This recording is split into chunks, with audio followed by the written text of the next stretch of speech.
If you've ever Googled a health question at 2 a.m., you know the internet is full of advice, but how much of it is actually true? Today's podcast is your guide to busting misinformation online when it comes to your health.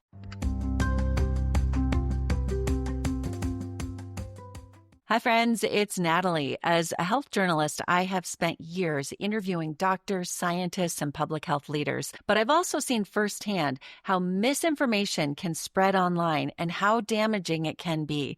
Years ago, a friend sent me an article about a miracle detox tea. You've probably seen something like it online or social media, or maybe someone sent it to you. It claimed it could help you lose 15 pounds in a week and cleanse your liver. Hard to not click on that, right? It's easy to get pulled in by what looks like a miracle cure or the answer to your health issues. In today's episode, I want to help you feel confident when navigating health claims online.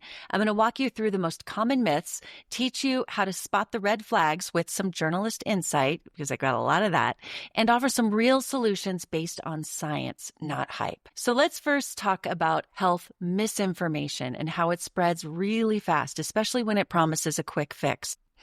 A Pew Research study found that 72% of Americans look for health information online. I'm actually surprised that number isn't higher. Yet only a small percentage of people really verify the source of what they read online. Why does this spread so fast? Well, sensational headlines like cure cancer with juice or overnight, that's going to get more clicks than the boring truth, which is it can take time. Influencers and marketers often earn money by pushing certain products, not accuracy. Scientific studies are frequently misunderstood or often taken out of context. I believe that health information online is really good and really bad at the same time. Why? Because we're in the middle of what's called an infodemic.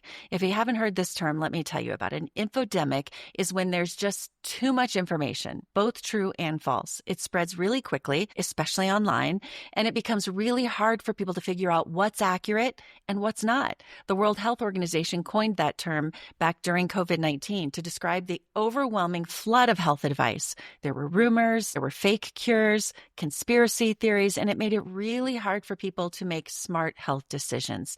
Think of it like this. Your email box is flooded with emails from friends and family, and then there's spam, and it's easy to miss the important email, that one important email, because there's just so much, a flood that we have to go through. And that's exactly what happens with health misinformation during an infodemic. And we live in a time of infodemic. So if you're just trying to learn how to get healthy, or maybe researching a specific illness or a symptom that you're having, how can you learn without getting overwhelmed? Well, let's first talk about the most common types of misinformation. First, miracle cures like the detox tea and quick fixes, claims like lose 20 pounds in a week or reverse diabetes overnight. They're marketing tactics. They're not medical advice. Healthy change takes time. This information I got from the CDC and the Mayo Clinic, a lot of what you're hearing today. Another source of misinformation, or a common type of misinformation, is hormone myths. There is a lot of fear-mongering around buzzwords like estrogen, testosterone, thyroid, especially targeting women over the age of 40. And I talk a lot about this on the podcast because that misinformation is everywhere. I bring you well-researched information and interviews with experts so that you know that what you're hearing is valid and that it really will be helpful. But I'll emphasize this. You still need to consult with your healthcare provider. I will give you the information. I'll often give you information that you can take and ask questions to your doctor about some of this information that I'm giving you. Just don't turn to social media to get answers on health questions that you have. When we get stuck in the TikTok or the Instagram loop, I like to call it, it's easy to get sucked in and overwhelmed. You have to verify what you hear and what you consume. Next, another common type of misinformation is detoxes and cleanses. Your liver, your kidneys. Did you know that they detox your body? No tea, no juice can flush toxins faster than your own body if it's properly functioning. This information from the Cleveland Clinic. Gut health misunderstandings are also rampant online. This is one that if you've listened for any amount of time, you know that I believe in because I've been through major gut health issues. It's so important, but not every bloating issue or constipation or anything else in your stomach is leaky gut. Probiotics certainly can help. I talk about them, but they are not the one cure, and they don't cure everything. They've made a big difference in my life, and I love sharing the brands that work for me, but they're not a one-size-fits-all solution. And that's a really important part of everything I'm talking about, is there can't be just one solution for everyone because we are all made so differently. If gut health, by the way, is something that you think you might be struggling with, I've done a ton of research on this, and I've created a free guide that I think will help. You can find it at natalietysdal.com/gut reset. I'll also put that link in my show notes. Let's talk about another common type of misinformation, things like essential oils as medical treatment. I love my essential oils. As a matter of fact, I have a diffuser running right here. It has frankincense and vanilla running. But essential oils won't cure cancer. Be cautious of medical claims not backed by science. Next, on the most common types of misinformation, natural versus synthetic. Well, just because something is natural doesn't always mean that it's safe or good. Did you know cyanide is natural? Snake venom is natural. I love natural products. I look for natural products, but it doesn't mean that we stop doing research. Don't fall for the all-natural hype without checking the facts, because sometimes natural can be a cover for a lot of other crap that goes into products. As a journalist, I have learned to be very resourceful, to ask a lot of questions to get to the truth. So how does a journalist get to the truth? My role is a little bit different from a doctor, a wellness coach, or a scientist. I'm not here to overwhelm you with technical language or prescribe any type of routine. I'm here to ask the questions that you might ask, and maybe the ones that you wouldn't think to ask, and then bring back the most trustworthy answers in a way that actually makes sense for your life.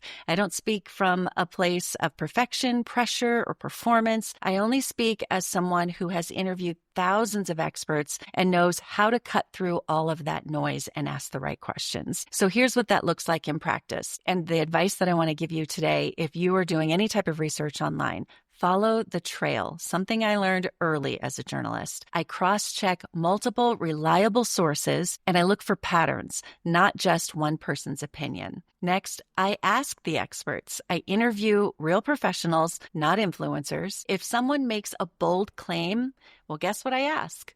Where's the science? Also, I read the research. I go to original studies, I look at sample sizes, and I ask, this is really important, who's funding this particular type of research? Always know where the money's coming from. I also avoid the hype. Personal stories can be very powerful and sometimes really good, but they are not the whole story. You can listen to testimonials to illustrate something, but it doesn't always prove something. So again, look at the science. And next, always ask more questions and better questions. Instead of, could this be true? I ask, what would need to be true for this to work for you? My approach is about clarity, not confusion, truth, not trends. So let's get to the real solutions instead of chasing fads. Focus on consistency. There is no quick fix. I know we all want there to be a quick fix, but there's no quick fix. Your daily habits and routines really are what make a big difference and what we all need to be doing. So what are some of those things? Eat mostly whole foods. Prioritize your sleep. Move your body every day. It doesn't mean you have to go run 5 miles, but walk, stretch, and do what you can every day consistently. When you wake up, maybe every hour, get up and do some squats, stretch before bed. Just doing these things consistently will make a big difference. Next, talk to your doctor. Get some labs done so you know where you're deficient. There are a lot of doctors who aren't doing a full lab workup. Do the labs and ask the questions. Stay informed from trusted, evidence-based sources. And I want you to just take a moment to step back. You don't need a PhD in nutrition to understand your health. You don't need to follow a 30-day challenge or download another biohacking app. And you definitely don't need to feel like you're failing because you're not doing all the right things, because everyone has a different version of what the right things might be. The bottom line, be curious, be cautious, ask questions, and look at the science. That's what has guided me for over 30 years as a reporter, and it's what I hope to pass on to you. If today's episode helped you, please subscribe and share it with a friend. And if you've seen a health claim that seems maybe too good to be true, DM it to me, email me, find me on my website or here in the show notes. I would love to break it down in a future episode. That's going to do it for today. Thanks so much for listening, and I'll talk to you next week. Thank you for joining the Natalie Tysdal podcast. You can follow along on Instagram and at natalietysdal.com. Subscribe to the show to catch every new episode and leave a review so I can continue to bring you fresh content. See you next week.